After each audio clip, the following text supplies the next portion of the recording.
Mark, ikaw ang sumagot. Sino ang nagdeklara ng martial law noong 1972? Sir, si ano? Grade 10 ka na, hindi mo pa rin alam? Umupo ka na, mag-aral ka muna. Lagi na lang yan hindi makasagot. Pasensya na po, sir. Kung ganyan ka, wala ka mararating sa buhay.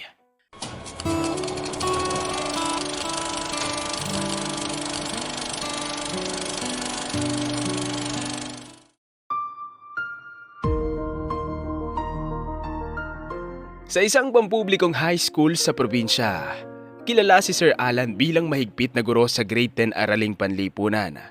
Kapag siya na ang nagtuturo, bawal ang maingay. Dapat lahat nakikinig. Mataas ang boses niya at seryoso ang mukha palagi. Isa sa mga estudyante niya si Mark. Grade 10 din siya. Tahimik lang at laging nasa likod ng upuan. Hindi siya pasaway, pero mahiyain siya. Kapag tinatawag siya, kinakabahan agad. Isang hapon, nagtuturo si Sir Alan tungkol sa kasaysayan ng Pilipinas. Sino ang nagdeklara ng batas militar noong 1972? Tanong niya sa klase. Tahimik ang lahat. Naglakad si Sir Alan at huminto sa harap ni Mark. Mark, ikaw ang sumagot. Biglang bumilis ang tibok ng puso ni Mark. Alam niya ang sagot. Binasa niya yun kagabi. Pero pagtayo niya, parang nawala sa isip niya ang lahat. Sir, Mahina niyang sabi. Grade 10 ka na, Mark? Sabi ni Sir Alan. Hindi mo pa alam? May ilang kaklase na napangiti. May iba na nagtawa na ng mahina. Sir, Ulit ni Mark, pero hindi niya mabuo ang pangalan. Umupo ka na nga! Mag-aral ka muna ng mabuti! Sabi ni Sir Alan. Dahan-dahang umupo si Mark. Gusto niyang sabihin na alam niya ang sagot. Si Ferdinand Marcos. Pero hindi na siya nakapagsalita pa dahil nahihiya na siya. Hindi iyon ang unang beses na napahiya siya sa klase. Madalas siyang tawagin kapag recitation. Kapag hindi siya agad nakasagot, napapagalitan siya at napagsasabihan. Mag-focus ka! Makinig ka kasi! Hindi ka ba nag-aaral? Mga salitang madalas na naririnig ni Mark galing sa kanyang guro.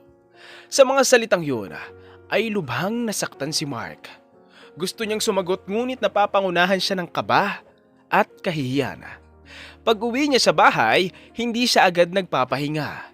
Nagbibihis siya at tinutulungan ng kanyang ina sa pagliligpit at paghuhugas.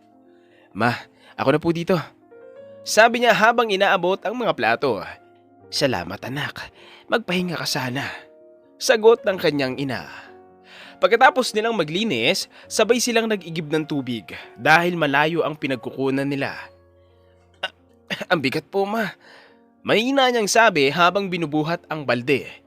Konti na lang nak, kaya natin to. Sagot ng kanyang ina.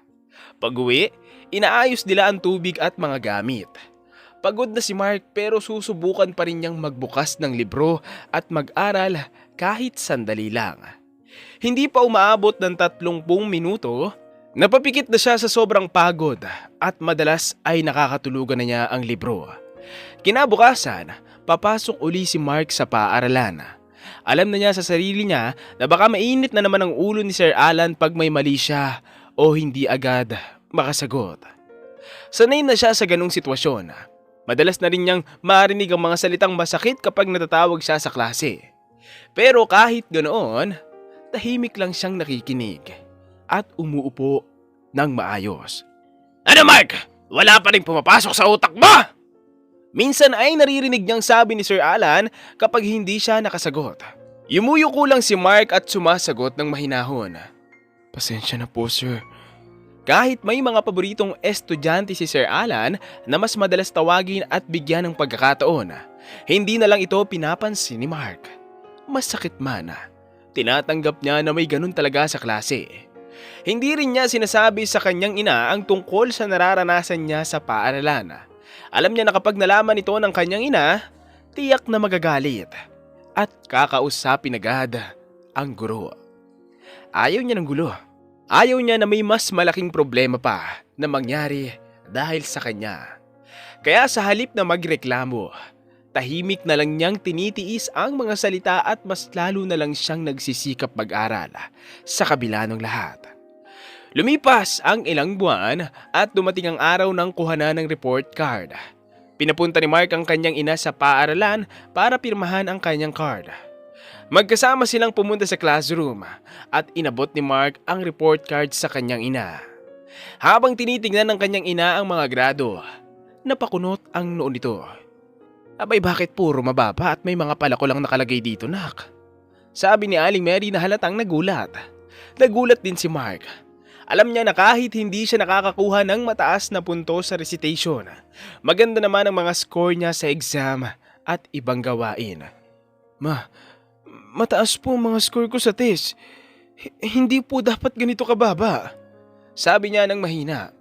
Lumapit si Aling Mary sa guro at nagtanong, Sir, bakit po ganito ang grado ng anak ko?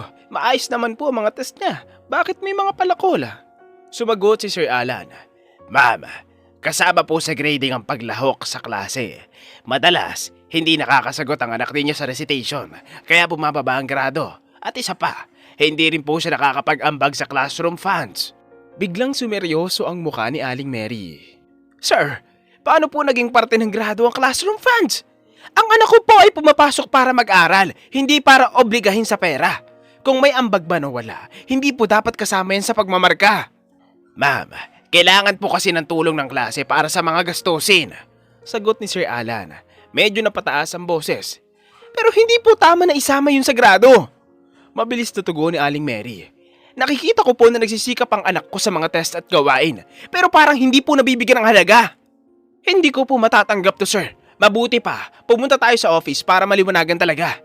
Sabi ni Aling Mary habang nakataas ang boses at halatang hindi na mapigilan ang inis.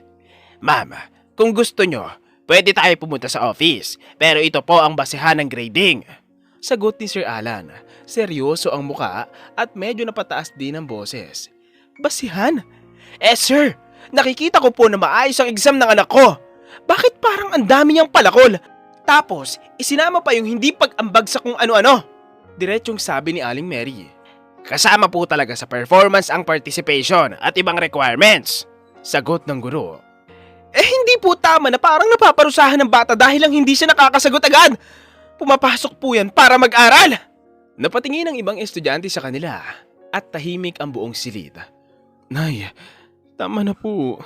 Sabat ni Mark habang hinahawakan ang braso ng kanyang ina. Ako na po ang mag-aayos nito. Huwag na po tayong pumunta sa office. Pero nak, hindi ko matatanggap na ganito ang ginagawa sa'yo. Sagot ni Aling Mary na may halong galit at awa. Ma, pakiusap po. Ako na lang po ang kakausap kay sir. Sabi ni Mark habang nakayuko. Tahimik si Sir Alan, pero halata rin na hindi siya komportable sa mga reklamo ng nanay ni Mark. Hindi na umabot sa office sina Sir Alan at Aling Mary. Napigilan sila ni Mark dahil ayaw na niyang lumaki pa ang usapan. Ayaw niya ng gulo at ayaw din niyang maging usap-usapan sa buong paaralan. Pag-uwi nila sa bahay, hindi pa rin mawala ang galit ni Aling Mary.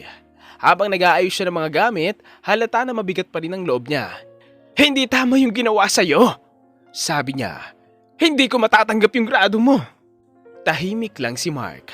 Alam niyang nasasaktan ang kanyang ina. Kinagabihan, habang magkatabi silang nakaupo, nagsalita si Aling Mary. Pagkatapos ng grade 10 mo, lilipat ka na ng paaralan. Ayoko na maranasan mo pa yan. Biglang umiling si Mark. Wag na, Nay. Diyan pa nga lang sa paaralan ko, hirap na tayo sa gastos. Paano pa sa ibang school? Baka mas malayo pa. Gagastos pa ako ng pamasahe araw-araw. Mahinahon niyang sabi. Nakakaya ko naman, Nay. 2 buwan na lang din naman. Matatapos ng school year. Napatingin si Aling Mary sa anak niya. Ramdam niya ang pag-aalala nito sa pera at sa kanilang sitwasyon. Anak, pera lang yan. Mas mahalaga sa akin na maayos ang pagtingin sa iyo. Sagot niya, pero mas mahina na ang boses. Okay lang po ako, Nay. Kaya ko po. Sagot ni Mark. Nanahimik si Aling Mary. Hindi pa rin niya matanggap ang nangyari. Pero nakita niya kung gaano kapraktikal at kaunawain ang anak niya. Sa isip niya, kahit anong mangyari, hindi siya titigil na ipagtanggol at suportahan si Mark. Lumipas ang ilang buwan at tatapos din ang school year. Nakagraduate si Mark ng grade 10. Kahit papaano, tumaas ng 3 puntos ang mga grado niya. Hindi man ganon kataas, pero alam niyang pinaghirapan niya yon. Pero kahit tumaas ang marka niya, hindi nagbago ang pakikitungo ni Sir Alan sa kanya. May mga pagkakataon pa rin na may masasakit na salita kapag nagkakamali siya o hindi agad nakakasagot. Lumipas pa ang mga buwan at dumating ang bagong pasukan. Buo na ang desisyon ni Aling Mary. Lilipat na ng paaralan si Mark para sa senior high. Kahit ayaw ni Mark, wala siyang nagawa. Desisyon yun ng kanyang ina at alam niyang para rin yun sa kapakanan niya. Nay, okay lang po ako doon. Mahina niyang sabi. Alam ko anak, pero gusto ko yung mas maayos para sa'yo. Sagot ni Aling Mary. Sa huli, nirespeto na lang ni Mark ang desisyon ng kanyang ina. Kahit may kaba at lungkot siyang nararamdaman sa pag-alis sa dating paaralan. Inisip niya na baka ito na ang bagong simula na hinihintay niya. Sa bagong pasukan, may kaba pa rin si Mark. Sa unang mga araw, tahimik lang siya at hindi agad nagtataas ng kamay. Natatakot siya na baka ganun ulit ang mangyari. Baka mapahiya na naman siya kapag hindi agad nakasagot. Kapag tinatawag siya ng bagong advisor, kinakabahan pa rin siya. Mark, anong sagot mo? Tanong ng teacher. Dahan-dahan siyang tumayo. Ma'am, sa tingin ko po, sagot niya ng maingat. Hindi siya pinagalitan, hindi rin siya pinahiya. Sa halip, ngumiti ang teacher. Okay, good try. Tama yan. Sabi nito. Doon, unti-unting nabawasan ang takot ni Mark. Habang lumilipas sa mga buwan, naging komportable siya sa bagong advisor at sa mga kaklase niya. Natuto siyang magtanong, sumagot, at hindi na gaanong mahiya. Dumating ang araw ng kuhanan ng card. Kinakabahan siya habang hawak ang report card niya. Pagtingin niya, napahinto siya. Wala nang palakol. Mas mataas ang mga grado niya kumpara noon at sa ibang subject, may line of 9 pa siya. Tignan niyo po. Sabi niya habang inaabot ang card sa kanyang ina. Napangiti si Aling Mary habang binabasa ang mga marka. Alam ko na kaya mo, nak. Sabi niya na may halong saya sa boses. Hindi mapigilan ni Mark ang ngiti niya. Sa unang pagkakataon, naramdaman niyang nakikita at nabibigyan ng halaga ang pagsisikap niya.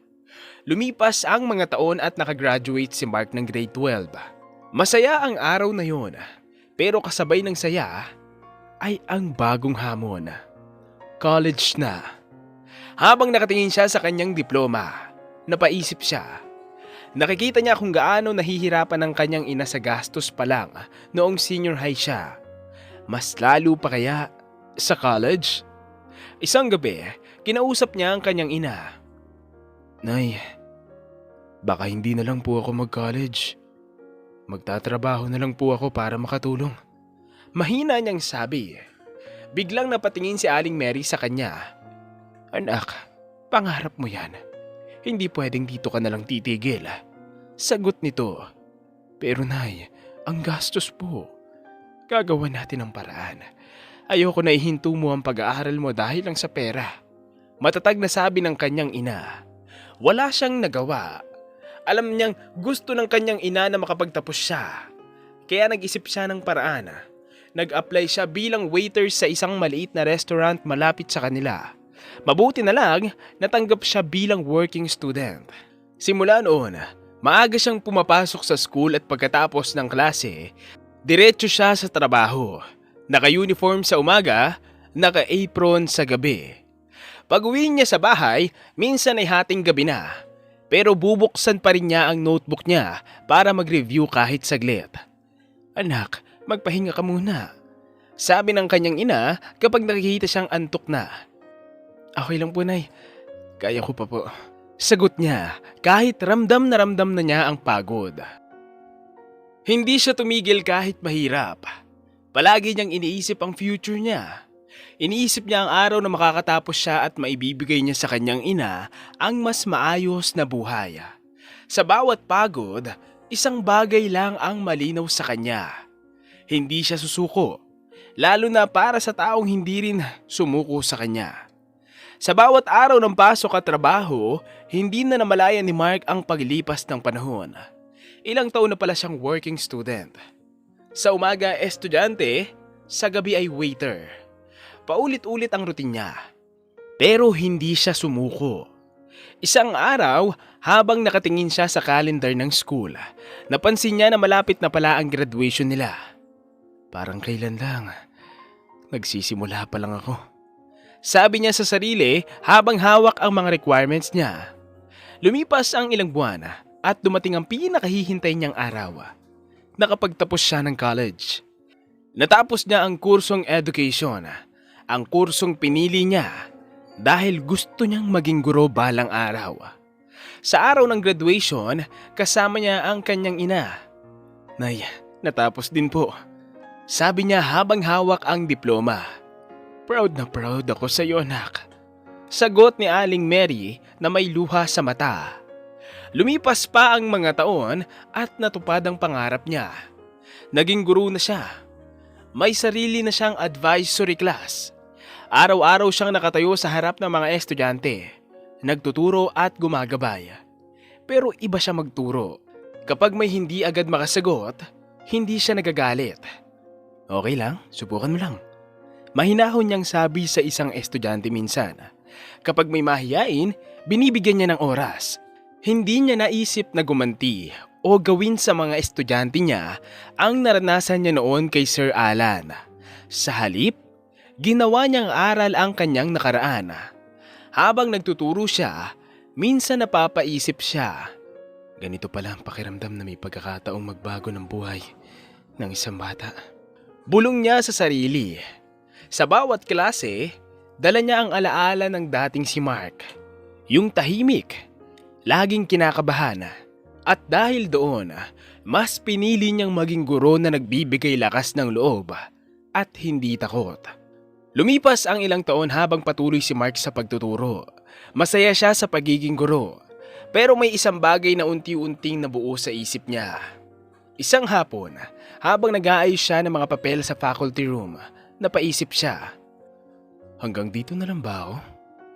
O kaya ko pang umangat para mas marami pa ako matulungan? Tanong niya sa sarili. Naalala niya ang mga estudyanteng tulad niya noon. Mahiyain, kulang sa tiwala sa sarili. Gusto niyang mas mapabuti ang sistema sa paaralan, hindi lang sa loob ng classroom niya. Kaya nagdesisyon siya. Nay, magte-take po ako ng masters. Sabi niya isang gabi. Sigurado ka ba, anak? Dagdag na naman yan sa pagod mo. Sagot ni Aling Mary. Kaya ko po. Para rin po ito sa future ko. Ngumiti siyang sagot. Habang nagtuturo sa umaga, nag-aaral naman siya sa gabi. Hindi na bago sa kanya ang puyat at pagod. Sanay na siya sa ganoong laban. Matapos ang ilang taon, natapos niya ang kanyang masters. Pero hindi siya tumigil. Isang araw, may inanunsyo na exam para sa mga gustong maging school head. Tahimik siyang nag-fill up ng form. Susubukan ko lang to. Kung para sa akin, para sa akin. Sabi niya sa sarili. Nagre-review siya tuwing gabi. Inalala niya ang lahat ng pinagdaanan niya bilang estudyante. Bilang working student, bilang guro. Hanggang sa dumating ang araw ng exam. Habang hawak niya ang lapis, napangiti siya. Malayo na ang narating mo, Mark. Kaya ngayon, kakayanin mo to. Tiwala lang. Bulong niya sa sarili. Hindi man niya alam ang magiging resulta, isang bagay ang sigurado siya. Handa na siyang umangat. Hindi para sa sarili lang, kundi para sa mga batang katulad niya noon. Nang lumabas ang resulta, hindi agad makapaniwala si Mark. Ilang beses pa niyang tinignan ang pangalan niya sa listahan. School head? Ako? Bulong niya habang nakatitig sa screen. Hindi niya napigilan ng ngiti at luha na pumatak sa mata niya. Lahat ng pagod, puyat at sakripisyo ay parang biglang nabigyan ng saysay. Lumipas ang ilang linggo at may dumating na opisyal na anunsyo. Hindi niya inaasahan ang balita. Na-assign siya bilang school head sa dati niyang paaralan. Ang paaralan kung saan niya naranasan ang hirap, ang pangmamaliit at ang masasakit na salita. Nang mabasa niya ang memo, natahimik siya. Babalik ako dun, pero iba na ang papel ko. Sabi niya sa sarili. Naalala niya ang mga araw na siya ang estudyanteng tahimik sa likod ng klase. Ngayon, babalik siya hindi na bilang batang napapahiya, kundi bilang leader ng paaralan. Dumating ang araw ng pagpunta niya sa dati niyang paaralan bilang bagong school head. Sa harap ng gate, nakapila ang mga guro at ilang estudyante para salubungin siya. Habang tinatawag ang pangalan niya sa stage, dahan-dahan siyang umakyat. Pagtingin niya sa harap, nakita niya ang mga pamilyar na lugar na pinanggalingan ng lahat ng simula niya. Sa likod ng mga guro, nakita niya si Sir Alan. Matanda na ito. May puti na ang buhok at mas tahimik kumpara noon. Kitang-kita rin niya ang gulat at hindi makapaniwalang tingin ni Sir Alan habang nakatingin sa kanya. May iba pang mga guro na nagulat din. Hindi nila akalain na ang dating estudyanteng madalas mapagalitan ay babalik bilang kanilang pinuno. Huminga ng malalim si Mark at nagsimulang mag-speech sa stage. Maraming salamat sa pagtanggap ninyo sa akin. Dito ako nagsimula bilang estudyante na maraming pagkukulang at pagkakamali. Dito ko rin naranasan ang mga pagsubok na nagbigay sa akin ng lakas para magsikap. Sana bilang mga guro at leader, lagi nating tandaan na ang bawat bata ay may kakayahang umangat. Ngunit bibigyan natin sila ng tamang gabay at pagkakataon. Tahimik ang lahat habang nakikinig. At pagkatapos noon ay nagsipagpalakpakan ng mga tao roon.